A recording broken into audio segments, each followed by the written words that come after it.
The third reason, which is undeclared but is also to all of us, almost all of us, I would say, in this room and in this respectable establishment, we are all concerned about Israel's security.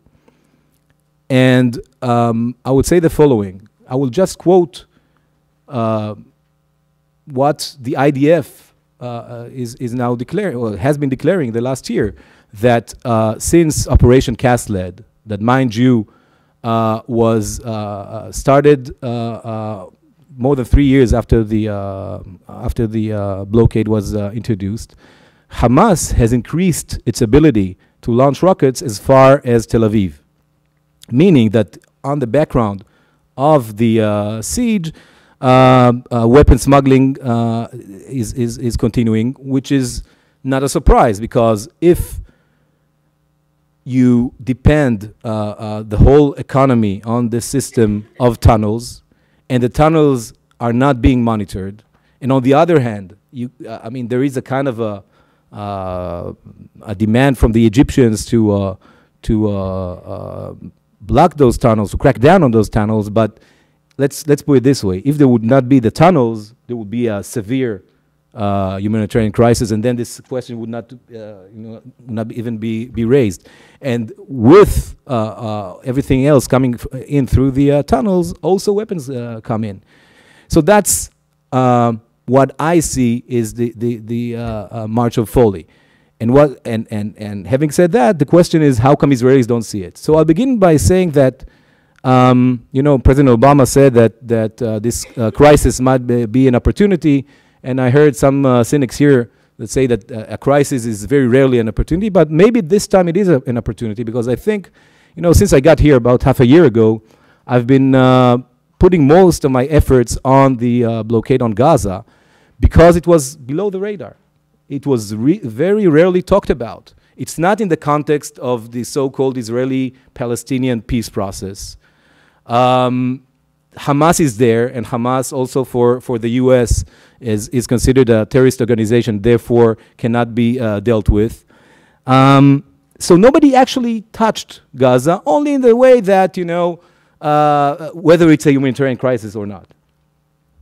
Now, the flotilla, unfortunately, it had to take a tragedy and the loss of lives and Israeli soldiers being injured. That raised the question to the amount that everybody now is talking about the blockade. By the way, in the debate, the public debate that on my own Facebook page, someone, some of the Israelis, and how much time do I have more? You have 10 more minutes. Oh, good. Okay. So in the debate that... You talk fast. Okay, I'll try to both talk slower and give as much information as I can.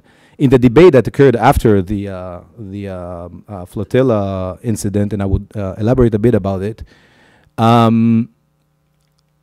one of the claims, the subtexts of the IDF spokesperson was that the flotilla brought in something which is 1/6 of what regularly comes into Gaza on a daily basis. Now, the Israelis, and they did not really elaborate about that, Israelis saw that as if the IDF itself provides this humanitarian aid to Gaza, which is, of course, not the case. The case is that Israel lets in a certain amount of humanitarian aid. Now, regarding the Israelis, first of all, I would say the following.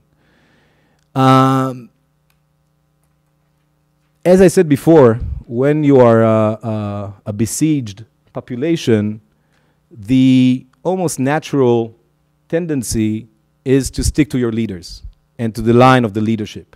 This is true for Gaza, and that's one of the main reasons why this blockade does not help to topple Hamas, but on the contrary, actually strengthen Hamas politically. It is also true for Israelis.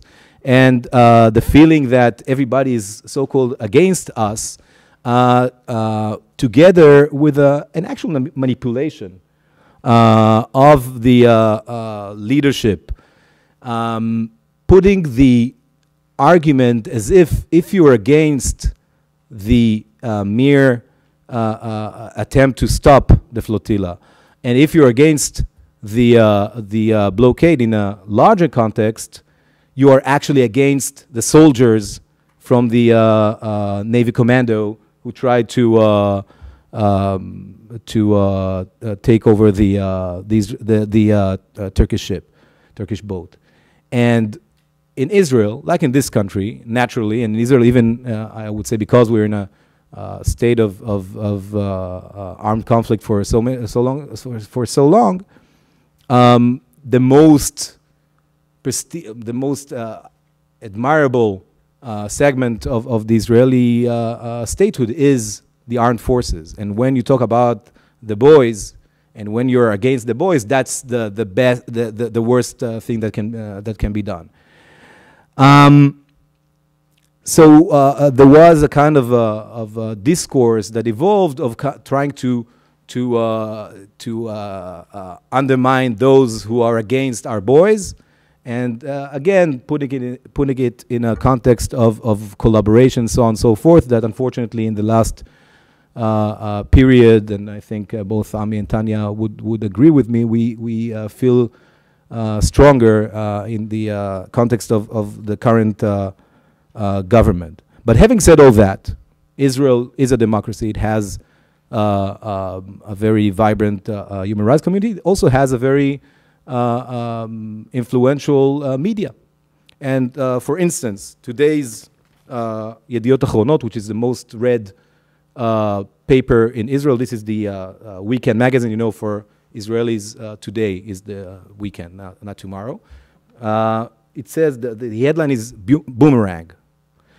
And I think more and more Israelis understand, and definitely in the Israeli media, that the mere blockade as a policy was a wrong policy and actually does not serve the national interest of Israel. Something that I would expect to be very, very clear. But unfortunately, it wasn't clear, and we needed, everybody kind of needed this tragedy in order to talk about it. Of course, we've been talking about it for a long time.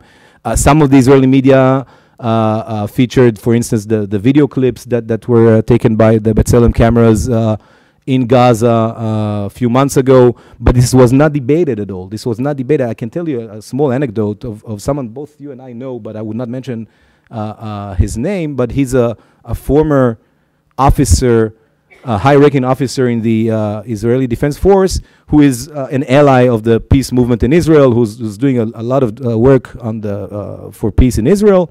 And I asked him a few months ago to give. Actually, it was asked by J Street. I can say that to give a security analysis of how the blockade is actually counterproductive to Israel. And he kind of, which I was amazed about, he kind of repeated the official line of Israel, which he constantly criticizes on other fields. He told me, no, I can't do that, because in order to lift the blockade, you have to first release Gilad Shalit, second, have a Palestinian reconciliation, and third, have the Hamas acknowledge Israel's right to exist. I'm pretty sure that he would not say it now. I also know that he's now part of an alternative suggestion to the blockade.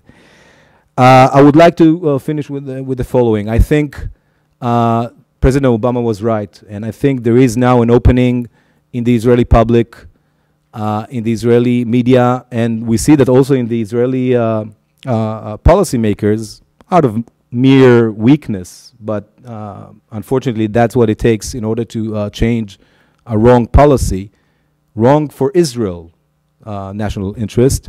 I think now there is an opening for this crisis to become an opportunity.